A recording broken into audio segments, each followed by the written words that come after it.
Jadi tamu abu nih.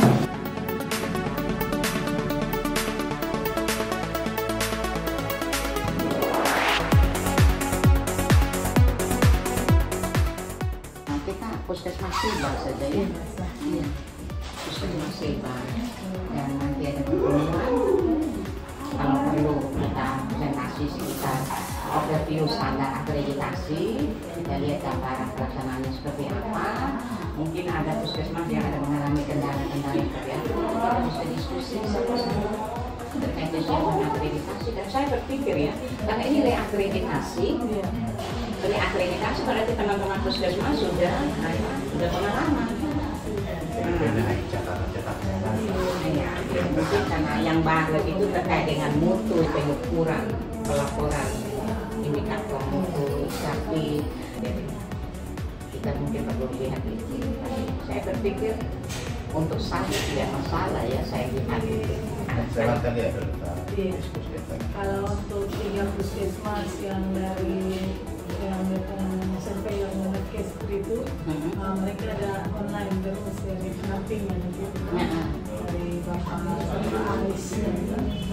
Nah, ini sama itu kita nanti itu bab 1, 2, C teman-teman dokumen sudah sampai di mana. Kemudian kan teman-teman puskesmas dia presentasi dia tampilkan dia punya ini tentang asesmennya ini awalnya dari berapa persen, sekarang sudah berapa persen. Iya. Agenda di awal itu mereka sampaikan. Oh, Jadi iya. bagus juga.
Puskesmas Seba siap untuk disurvei di minggu pertama November ini ya.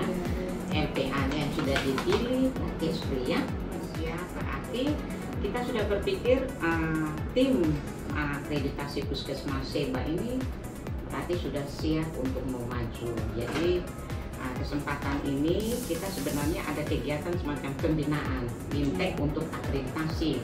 Tapi karena hanya tinggal seminggu sudah harus maju, apalagi ini kegiatannya reakreditasi. Nah, saya juga belum tahu Ibu Cindy ini sudah punya pengalaman akreditasi ya. Karena ini re. Kalau dulu akreditasi awal itu di mana? Di sini juga. Oh, jadi ini pengalaman yang kedua. Oh, dulu KTU. Berarti koordinator lagi lebih itu ya dulu. Karena dulu KTU kan dia lebih pegang peranan. Nah, apalagi sekarang sudah menjalani dari awal ya, dulu 9 bab, sekarang 5 bab ya. Nah, jadi ini saya juga belum tahu mimpinya apa, tapi yang jelas saya juga bisa pastikan pasti karena dia puskesmas pertama, dia harus menjadi teladan, contoh ya, biar jadi benchmarking bagi puskesmas yang lain. Nah, pasti harapannya itu paripurna.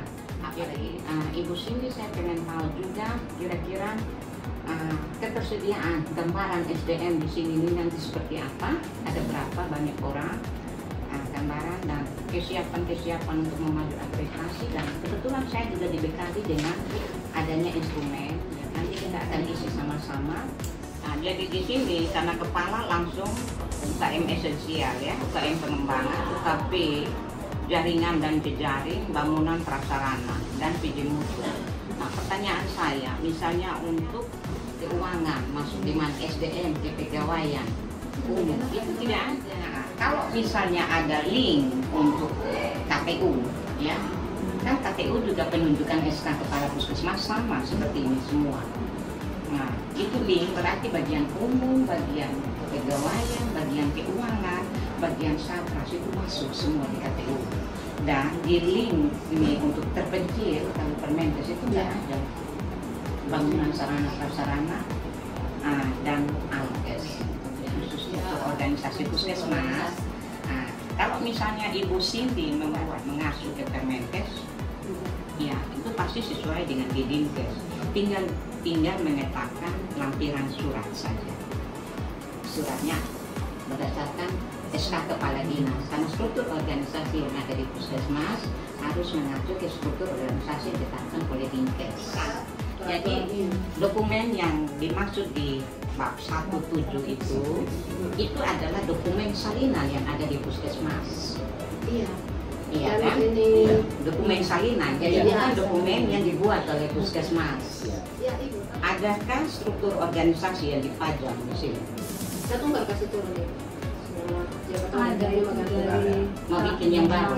Nah, Yang bikin baru ini yang menyesuaikan. Satu masih tunggu satu titik tunjuk dari dinas ya katong sama sekali belum pernah. Ya, Belum setuju. pesan. Belum pesan Ya. ya.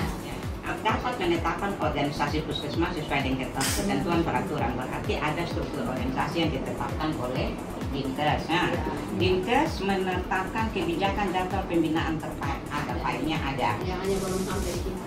Ya, ini ada di Ibu siapa Ibu Sofi ada bawah. Iya. Iya, Karena saya walaupun surat belum masuk. Karena yang kan masuk pikir- baru dari Kemendagri. Kemendagri. Karena Karena memang permintaan itu kalau dalam akreditasi itu harus surat semua. dilampirkan. Ya. Nah, Karena katong jadi kemarin kalau ada ada surat video masuk itu, kita feedbacknya langsung kita balas. Kayak ada yang kurang mereka minta kayak kita evaluasi yang selama ini kita panggil mereka ke sana tidak ada suratnya itu. Atau hanya bagi materi atau kasih tahu lewat surat. Ruang kesehatan gigi dan mulut, Ada. ruang KIE, itu ada sering-sering. ada ruang farmasi, persalinan. Ada. Di sini tempat tidur berapa semuanya total yang rawat inap?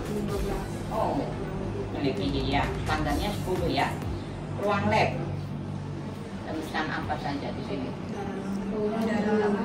Urin, darah lengkap. Apalagi itu sudah kolesterol ya. Oke. Ruang sterilisasi Kita masih masing-masing unit. Seperti di mana? Unit mana tuh yang ada? Iya. Ada satu ruangan yang khusus.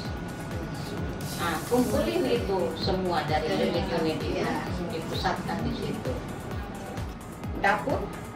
Nah, ini kita sekarang pengadaan makanan itu yang tidak ada, jadi kita membagikan menjadi alih fungsi. Udah. Udah Pengadaan pakai. makanan pasien dari mana? Nah, Tidak itu ada pasiennya pasien bawa di sendiri. sini. Dan itu nanti teman-teman dari gizi ya menyiapkan diet. Menunya. Ya. Caranya teman-teman gizi informasi ke keluarga.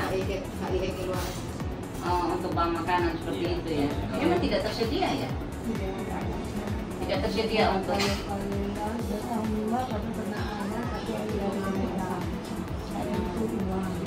ini keseluruhannya saja.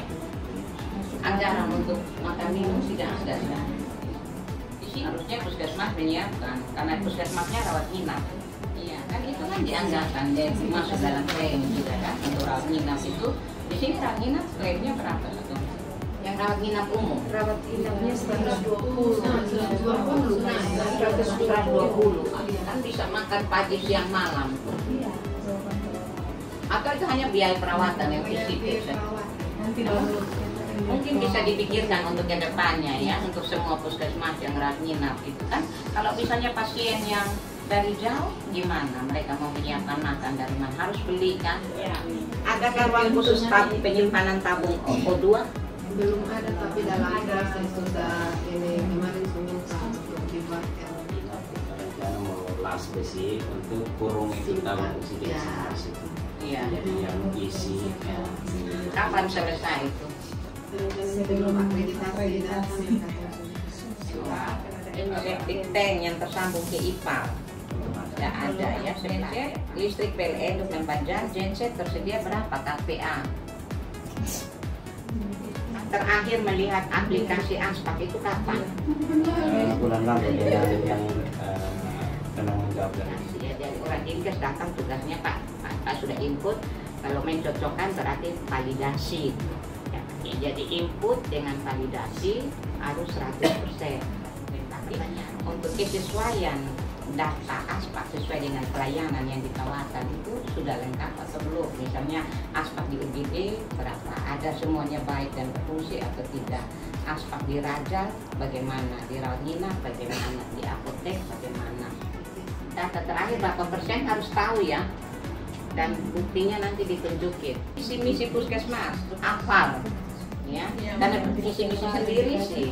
IKP dilaporkan bulan berjalan, INM dilaporkan bulan sebelumnya ya. Jadi kalau untuk survei di bulan November berarti IKP Oktober sudah ada, INM kan sampai tanggal 15 kalau bisa dilakukan pengumpulan data Jelaskan proses rujukan jika ada pasien yang perlu dirujuk ke sarana kesehatan yang lain, ke rumah sakit ya. Proses rujukannya pakai aplikasi tiket online. tiket online ya, pakai jalan sisrutnya. Jalan tapi kurang maksimal karena hadiah harus ada umpan balik. Umpan baliknya seperti kalau saya rujuk, rumah sakit tidak stay aplikasi, berarti umpan baliknya tidak ada. Notifikasi pada saat rujukan tidak apa oleh rumah sakit. Notifikasi ada kecuali aplikasinya terbuka. Sisrut di Dinkes siapa yang pengelolanya? Di Dinkes untuk sementara itu Pak Enggi, tapi sekarang Di mana Pak Enggi itu di bidang apa? Yankes ya, Pak nanti sampaikan ke Ibu Lora PRE apa masalahnya apa, kendala puskesmas supaya nanti Pak Enggi muat di tapi nanti nanti kalau Ika kasih saya nomor HPP di Sisrut. Nanti saya kasih masuk dia di admin nasional Sisrut. Pak puskesmas siap untuk maju akreditasi 6-7-8 November. Tim yang banyak ini saya bisa pastikan. Yang paling tinggi itu apa? Ragu semua. Ada udah capek-capek. Tolong tambahkan lagi jenis-jenis pelayanan di sini ya. Nah, disampaikan juga tiap pagi diputar.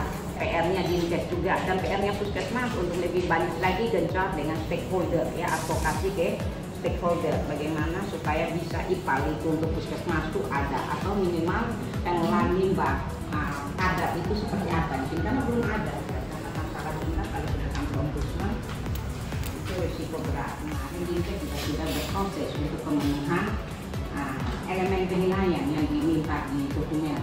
Apa yang kita kerjakan kan tentu kita harus laporkan dalam bentuk informasi data. Data yang kita laporkan ada dalam bentuk hard copy dan ada yang dalam bentuk soft copy.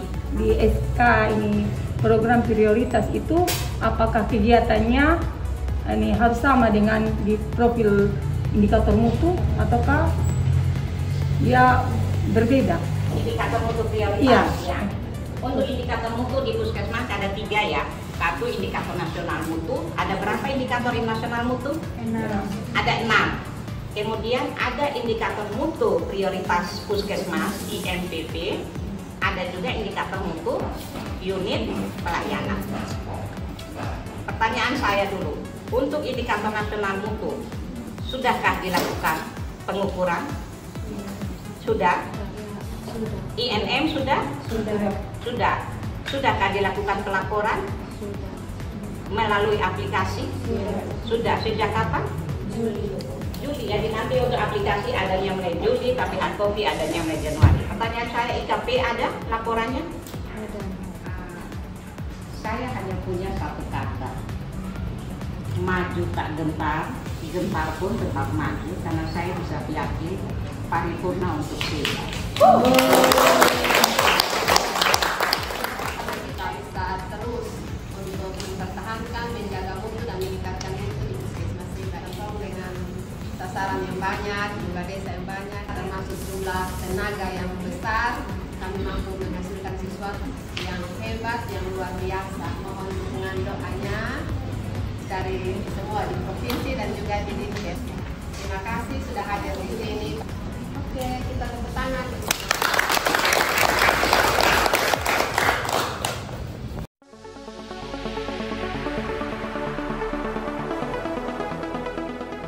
Boleh untuk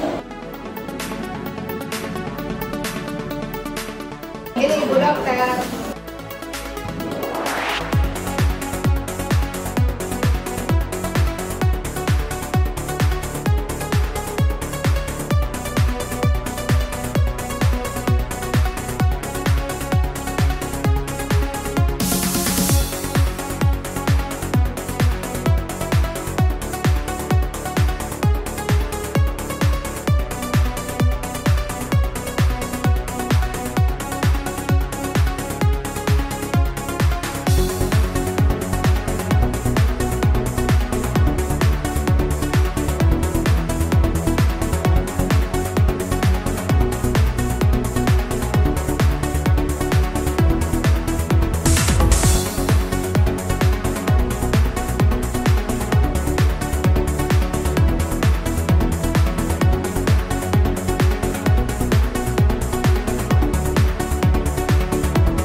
pelaku SIP-nya ya.